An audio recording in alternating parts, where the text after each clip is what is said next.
Salam dan bahagia. Berikut ini aksi nyata saya di PMM dengan topik kurikulum merdeka.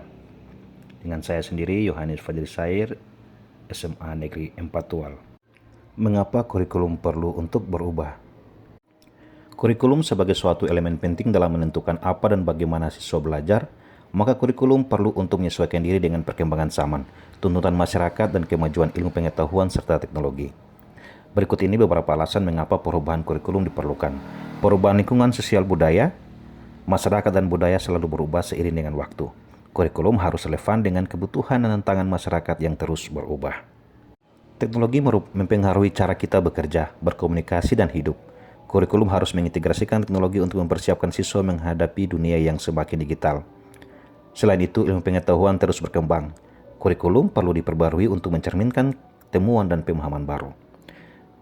Kebutuhan industri dan dunia kerja berubah seiring dengan perkembangan teknologi dan ekonomi global.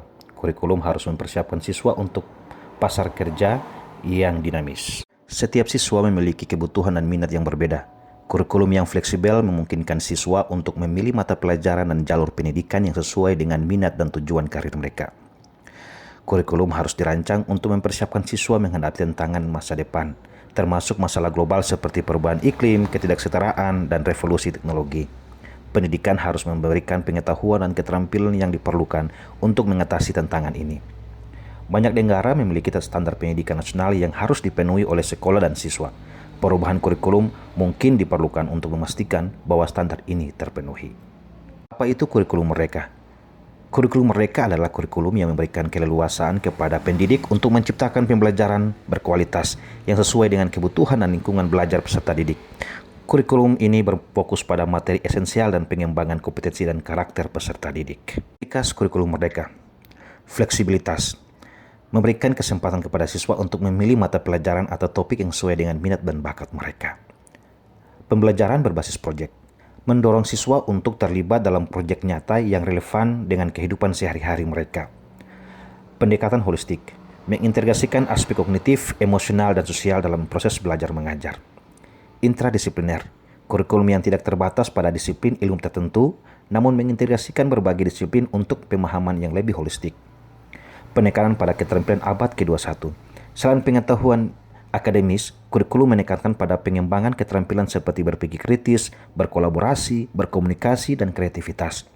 Pembelajaran yang berpusat pada peserta didik, kurikulum merdeka menekankan pentingnya pembelajaran yang berpusat pada peserta didik, di mana kebutuhan dan minat peserta didik menjadi pertimbangan utama dalam proses pembelajaran. Bagaimana cara mewujudkan kurikulum merdeka? Pertama, perubahan kurikulum memerlukan waktu dan komitmen dari banyak pihak, serta penyesuaian berkelanjutan.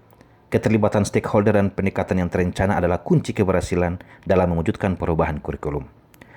Kedua, kolaborasi di antara seluruh komponen masyarakat, di mana peran orang tua, masyarakat, dan sekolah harus menempatkan kebutuhan, pendapat, pengalaman, hasil belajar, serta kepentingan peserta didik sebagai pengembangan kurikulum, karena kurikulum dirancang untuk kebutuhan peserta didik. Silakan Bapak Ibu melakukan refleksi pada link berikut ini. Semoga paparan ini bisa memberikan pemahaman bagi Bapak Ibu, kalian semua. Segala kritik dan saran sangat diperlukan untuk pengembangan hasil karya saya berikutnya. Terima kasih, salam dan bahagia.